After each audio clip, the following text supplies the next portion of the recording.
ট্যাংবোচের থেকে আমরা ডিমবোচের দিকে এগিয়ে চলতে থাকলাম।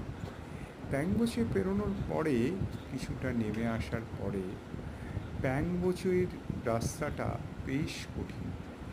আমরা হাঁটতে থাকলাম এই পাথুরে পথ দিয়ে, সামনে অপূর্ব দৃশ্য দেখতে দেখতে এগিয়ে চলতে থাকলাম। প্রতিটা মুহূর্ত একটা নতুন দিগন্ত খুলে দিচ্ছিল। সামনের আকাশে নতুন নতুন পর্বতশৃঙ্গের মাথা, সেগুলো দেখতে দেখতে আমরা এগিয়ে চলেছিলাম।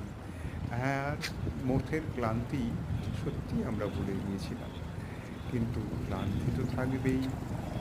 এতটা পথ উঁচুতে ওঠা সহজ কথা নয়, কিন্তু সেটাকে খুব সহজে মেনে নিতে পারা যায় যখন সামনে সত্যি স্বর্গ সমান দৃশ্যগুলো একটার পর একটা আসতে থাকে। সামনে আমার দামলাং আরাম থেকে আরাম করে এভারেস্ট, কখনো কোথাও থামসেরকু, কোথাও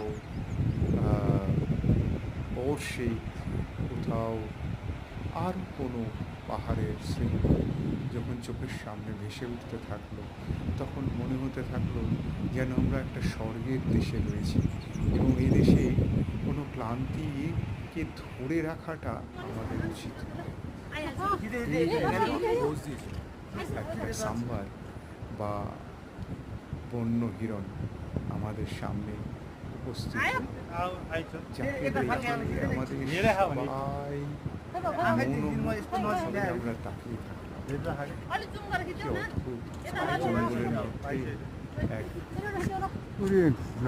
মুক্ত প্রাণী, শুধু একা নয়, তার সঙ্গীকে সাথে নিয়ে সে ঘুরে বেড়াচ্ছে। এ দৃশ্য অপূর্ব, অপরিসীম।